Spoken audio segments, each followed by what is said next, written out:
Hey, I'm Andy Lee, and this is Wednesday author interview. There's not a good name for this. So I usually do this on Instagram, but it's not working today. And so we're on Zoom, and I want to introduce you to Rebecca. Is it Thesman, or am I saying that right? Yeah, it's it can be Thesman or Thesman. We do it both ways, so Okay. whatever. Okay. So Rebecca is an author with Cross River Media, which I am too. That's my latest book. I'm a nonfiction author, so I'm really excited to introduce you to Rebecca. She has written 18 books. That's a lot of books, Rebecca. How long have you been writing? Well, I've been writing really professionally for at least 40 some years, actually. Cross River, that was my first novel. The whole Reverend G trilogy was my first novel because I was a nonfiction person. Okay. But since I've become a writing coach, I've written a lot of books for writers about the writing craft, and then several other nonfiction books. And then I've actually done a couple other novels. But Cross River, publishing the Reverend G books, that was my first novel experience. So that was fun. Okay. Yes. Well, so there's hope for this nonfiction girl. Absolutely. You would like to Absolutely. write fiction one day. I just don't think I'm smart enough. Well, yeah, you're smart enough, but it is a completely different animal, and Yeah. you really have to learn a whole lot of different things. So when you decide you want to go that direction, hire a coach. I will reach out to you. So, Yeah. and that's another thing. So Rebecca is a writing coach. I interviewed Jane Tucker last week, and she said that she had attended, or you helped her, you coached. Yeah, she was one of my clients. Yes, and I just think that's usually one of my questions is, what advice would you give someone who has a book in their heart? And I think one of those pieces would probably be, get some help. Yeah.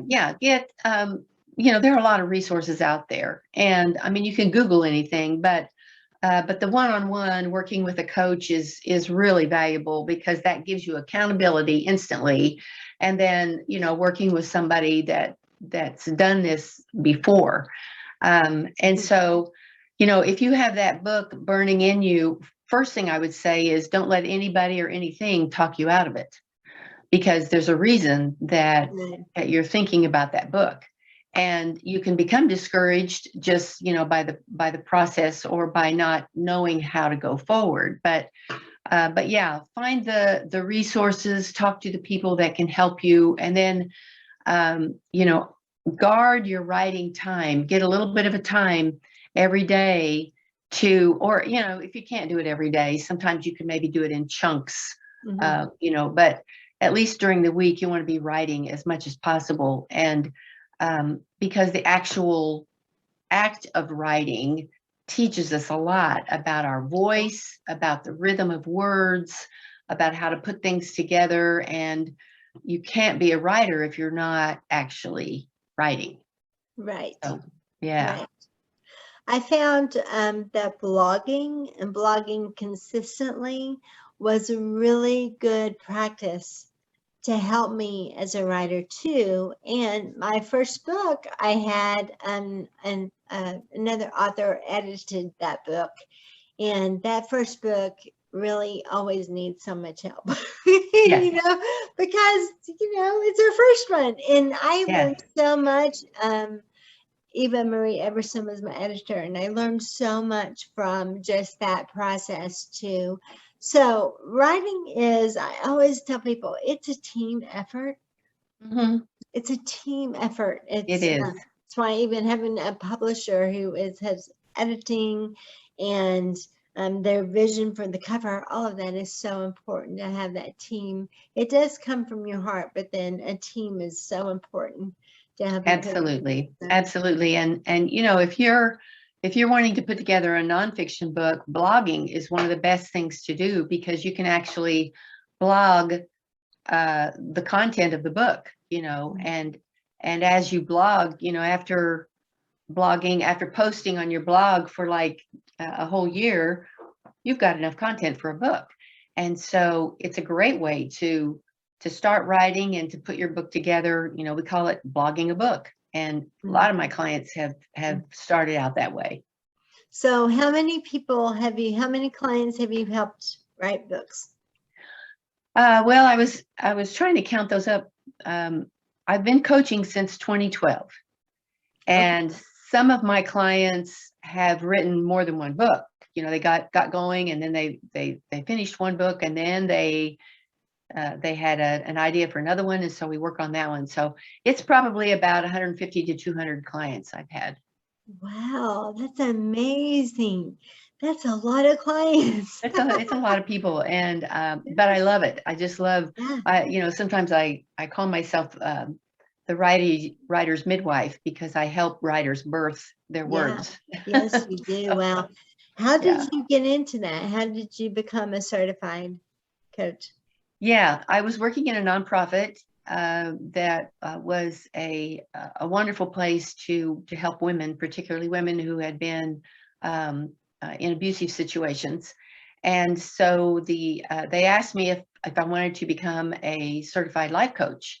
And I really didn't know that much about life coaching at that time. Mm-hmm. And so I did some research and everything, and the organization helped me get my training. So I went through the American Association of Christian Counselors, and it was all online training. It was great. I mean, it was so great, learning how to coach people, but then also learning different directions to go, because there are lots of different coaches out there. Mm-hmm. And so initially, I was just a basic life coach for helping these women, put their lives together and start over and things like that. But then on the side, after working there, I would come home and I thought, I've been writing and publishing for all these years. I have all this information. I know how to do this. And so then I started coaching writers. Mm-hmm. And so did that kind of on the side. And then in 2017, I went full-time coaching and editing and writing on my own. So okay. Yeah, so did you take a certified class or be certified? Yeah, it is important, I think, to get certified, because anybody can call themselves a coach, but it's really important, I think, to have the credibility behind it, the training behind it, so you know what you're doing. Just like a simple example is I coach women differently than I coach men, because they respond differently. Men are, let's do it right now, boom, boom, boom, boom, boom, and this, and get her done, very logically. Mm-hmm. Women, more emotional, more talk about it, more flowery and all that. So it's a whole different thing. And then knowing how to coach somebody who's writing a novel is different from somebody who's doing nonfiction. Right. Yeah, it's important to get certified and get that training. That's great. That's amazing. I think to me, there's just two different sides of your brain, the nonfiction and the fiction, and to be able to do both. That's really cool. So let's talk about your trilogy and Reverend G. So I'm going to read the blurb. Okay. And tell you what sticks out to me and makes me want to read this book so much. This is the first one, The Unraveling of Reverend G. When Reverend G hears the devastating diagnosis, dementia with the possibility of early onset Alzheimer's, she struggles with the pain of forgetting those she loves and the fear of losing her connection with God. With the help of her friends at the assisted living facility, Bert, a farmer from Oklahoma, did you know him from Oklahoma? Anyway, no, I didn't. So yes, Roxy, the stressed out activities director, and Gabriel, a cat with the gift of forecasting death. She soon discovers there's humor to be found in forgetting part of the Lord's Prayer. finding her iron in the freezer, and losing a half-gallon of ice cream. And she discovers that while the question she wants to ask is why, the answer really is who. Oh my gosh, I want to read it. Not only am I from Oklahoma, I was really interested that Reverend G is a she and not a he, and that there is a cat that plays a special role because I have a cat who I love very much. So there were so many things about this book. I need to read this book. I loved the blurb in it. So in this book, you told me that as you were writing this book, you were dealing with losing your father to this disease, and your mother, you were taking care of your mother with Alzheimer's also. So let's talk a little bit. One thing we want to do in this conversation is really encourage caregivers. It is November. It is the month of awareness for Alzheimer's, and this has affected both of us. So why don't you talk a little bit about what you went through? Yeah, the Reverend G trilogy, the books were a gift that God gave to me to kind of help me. They were therapy, as well as being able to share what I was learning as a caregiver with other people out there. When I wrote the books, there were 40 million caregivers in the US. Now it is 60 million. And there are various kinds of caregivers. Of course, Yes. it's not all Alzheimer's. There's caregivers for, any kind of illness, mental problems, diabetes, all kinds of things.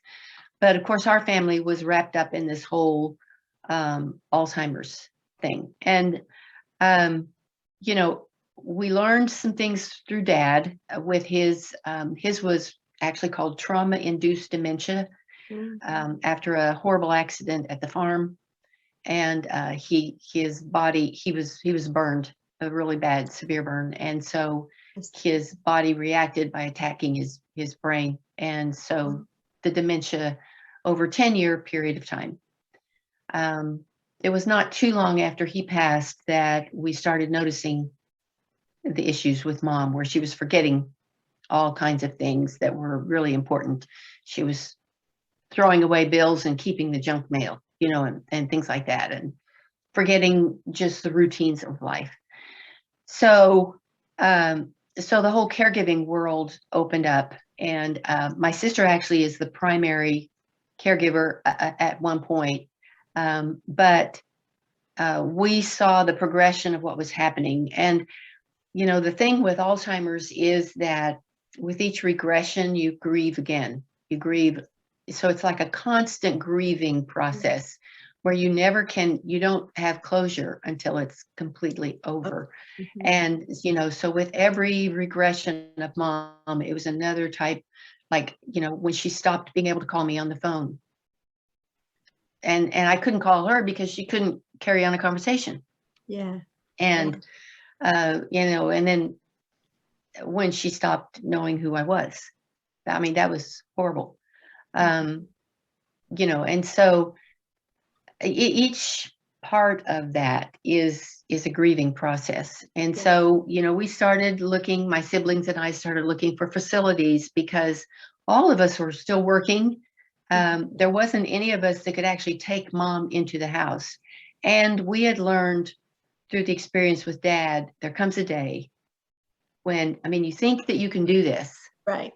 But there comes a day when you have a 150-pound baby, or Yes. the diaper changes, the feeding, the turning them over so they don't get bed sores, and all of that kind of thing. And actually, statistically, a lot of times caregivers will die before the Alzheimer's patient because of the stress. Yeah. So we knew that at some point there was going to have to be a facility. And fortunately, Mom, she was a nurse, worked all her life, and she and Dad were very careful about finances. And she had long-term care insurance back when it was affordable. It isn't now. so that we knew was a good thing. So we found a beautiful facility that had the different levels, and we wanted the different levels of, assisted living. She was never able to do independent living, but assisted living, and then more care, and then the final one is memory care, where they're actually like a nursing home type situation, where total care.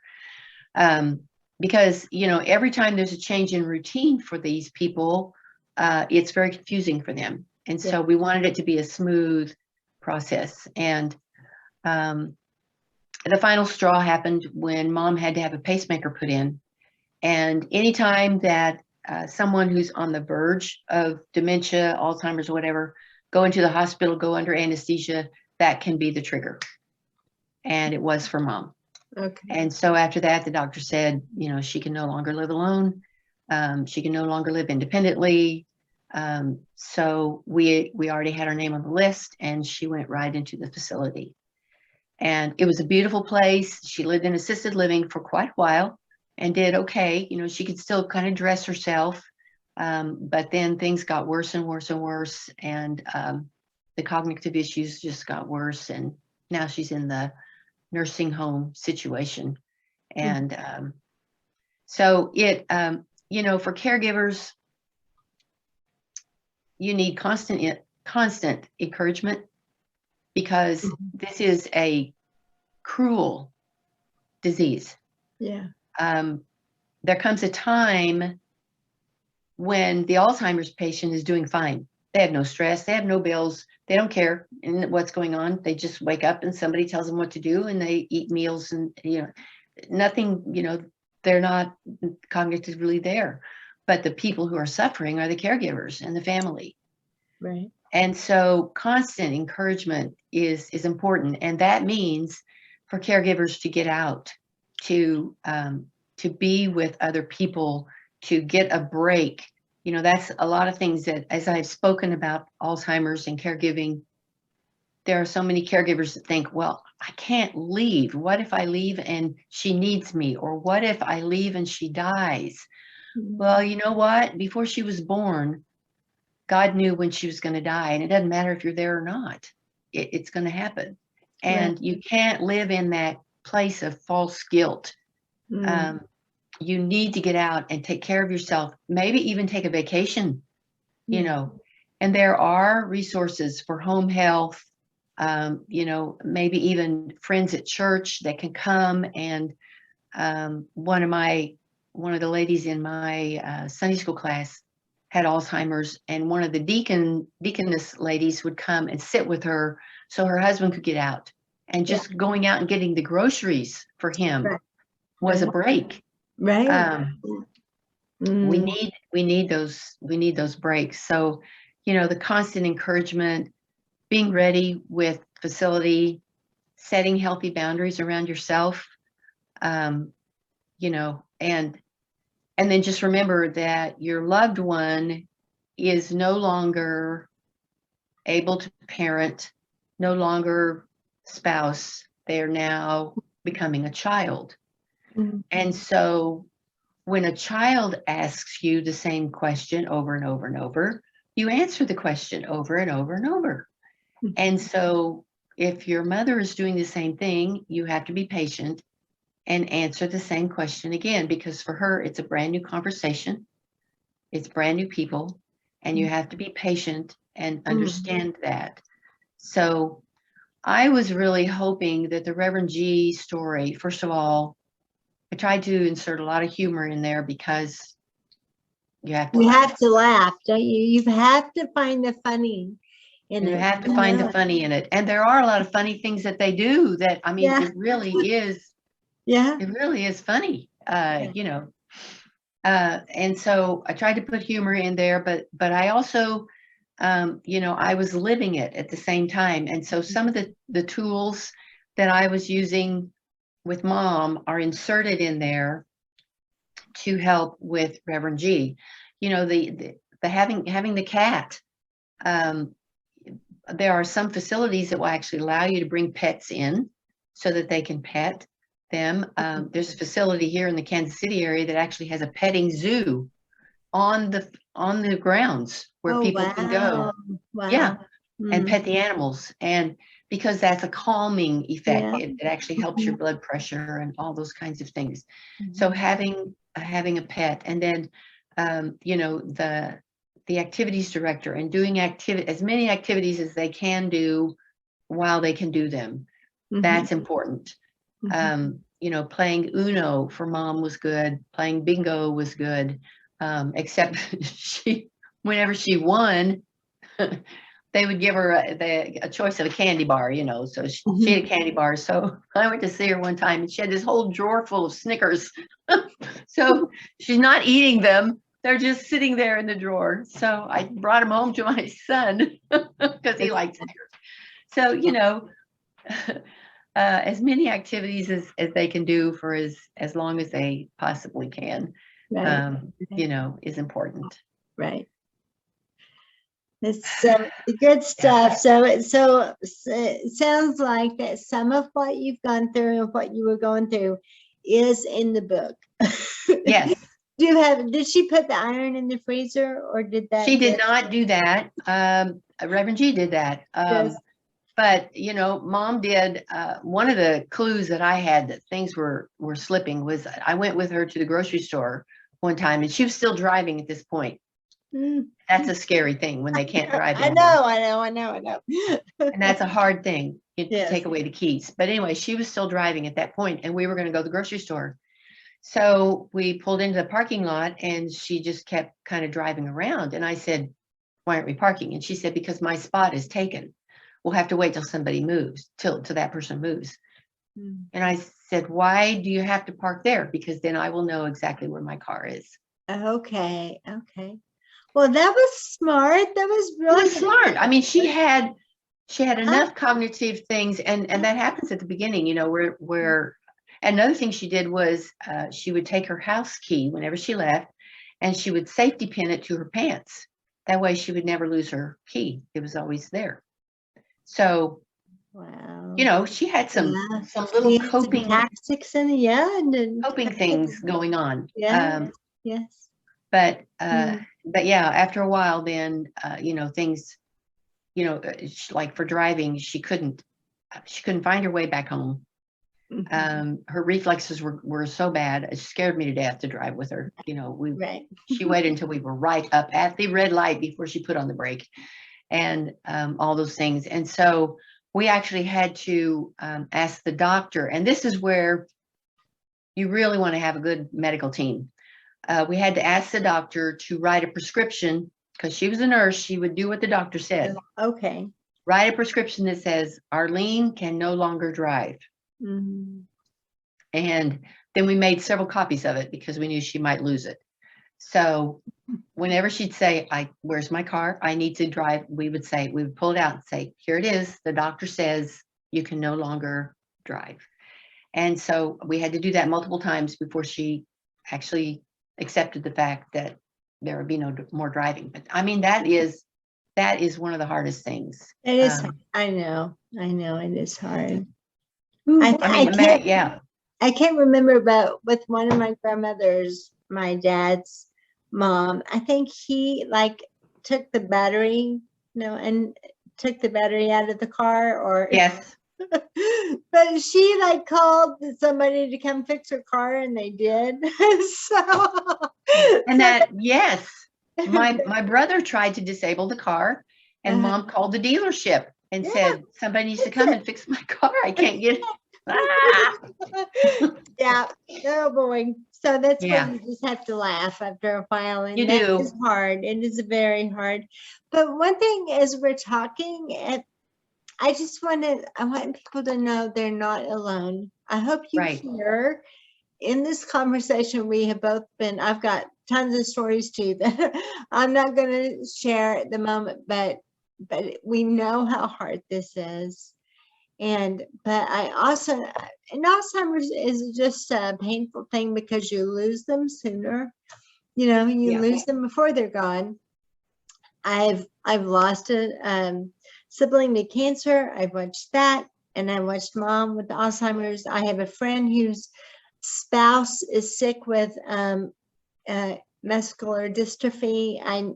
So there's so many hard things out there, and I want people to know they're not alone. Reach out. Don't do this by yourself. Get church friends to help, and your team, like you say, get a good team if you can, medical team. Look into that insurance. I know it's hard for some to find extra help like that, people to come in for respite or even like 3 times a week, because it is expensive. But I just want to encourage to keep on keeping on. For us, my mom, I was in Boston, my mom was in Texas, and we would have her come up for 3 weeks. I would keep her for 2 weeks, and then her husband would come up the 3rd week with us. I had 3 kids and a small house, and I always thought I would take care of my mom, and I couldn't. Like you said, I just realized our house was too small. I had 3 kids, little kids, and it wasn't working. And so that finally saying, okay, God, I can't, but you can. And he was faithful, so faithful. So one more thing, just finishing up on this, you had talked about talking about how COVID has really made this even more difficult, especially for those in the nursing homes. How they've been closed up, and you can't get in and visit them. So what are some things that you have done or you're doing through this? COVID has been cruelty upon cruelty, because mom and the other residents, they're trapped in the nursing home. Families can't come in. But it's an ironic, weird thing, because the staff comes in, but they go out to their lives, and then they come back in and they bring COVID with them. Yeah. And so this is why, I mean, I think in mom's facility, at least 15 people have died from COVID. Mom tested positive. She did not have the symptoms. Fortunately, I was just praying she wouldn't have to go through that whole intubation thing, and all that. But, even with Alzheimer's and her not knowing who we are, at least it was somebody there visiting them. You can't get in there. You can't touch. You can't hug. You can't. And we need that for life, And so, and then here's this person who doesn't understand COVID. She doesn't watch the news. She doesn't put it all together. And yet all of a sudden, nobody there. I mean, cruelty upon cruelty. I heard a news documentary that in Italy had 2 really bad waves. And the first wave of COVID, they shut everything down. Then they realized that people in nursing homes were dying from loneliness, how cruel that was. And so when they had the second wave, they said, okay, families, you can come in. You have to wear a mask and you have to wear a gown and all that, but you can at least come in. And so they were smart enough to see that. That hasn't happened yet.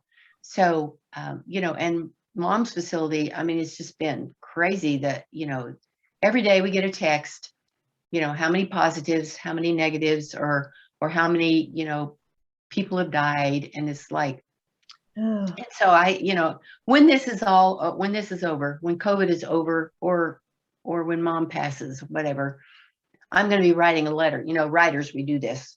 I'm going to write a letter to my congressman and complain, about the way that this was handled and how cruel it was to those people. So, I mean, you mentioned, there's nothing we can do. We can't get in. We can't get in to see mom. And so my sister is, she calls the nursing home all the time. Does mom need anything? If she needs anything, then my sister will bring it to the front door. And then, of course, they have to sterilize it, and then they take it in to her. It's just like a prison. So I didn't even know it was still like that. They were locked down. In some places. So in Oklahoma, where mom is, that's the way it is. And so, it's still like that. So, and then they even, at one point, they texted us and said that they were stopping meals in the dining room. So even within the facility, They could can't not see go each other. and see other people. They just stayed in their rooms and someone brought them food. Mm. Just like being in solitary as a prisoner. This is horrible. Horrible. Right. But, you know, all you can do then is just pray. Say, God, I mean, I would pray every day, God, please help Mom know that there are angels around her, that you are there with her, that she is not alone. Please let her know somehow she's not alone. Right. So, yeah, terrible. I will be praying for you. I'm praying Thank for you. I'm in this situation too. Well, any other books on your agenda that you plan on writing? Are you any projects? Yeah, well, going? I just released a new book in October. It's called Just for Today, Hope for Single Moms. And Oh, it's devotions and practical tips for single moms. okay. I'm working on an ebook for tips for mother of the groom because my son just got married a couple of months ago. So that'll be just an ebook. I am starting to structure another novel, working on that. And then I have several ideas and goals for 2022 of books that I want to write, some for writers. So I'm averaging the last several years I've done about 3 books a year. Oh, wow. That is amazing. Yeah. But a lot of those are the smaller books, you know, writing craft and that kind of thing. Now, a novel takes a lot longer, a lot more of a process. Right. And then, of course, you know, I'm also working with my clients and then editing other people's books and all that at the same time. So putting it all together. Busy. Yes. Well, that's a wonderful. I will be looking for those books. Or I guess on Thanks. Amazon we can On find. Amazon, RJ Tesman. Yeah. Okay. Mhm. Okay. Sounds great. Yeah. Well, thank you so much for joining me today. I'm glad we could finally meet Me like too. this. I'm glad it worked out.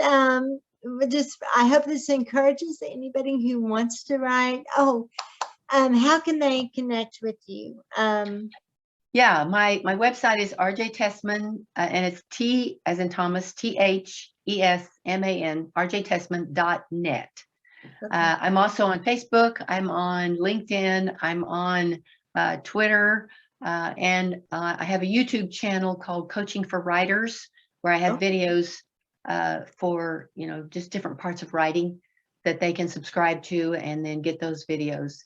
So, yeah, so that's where I am. I'll try to put those in the comments so that people Great. can find you. So that'll Thank you. Thank you so much, RJ. Have a good day. Thank you, Andy. Appreciate it.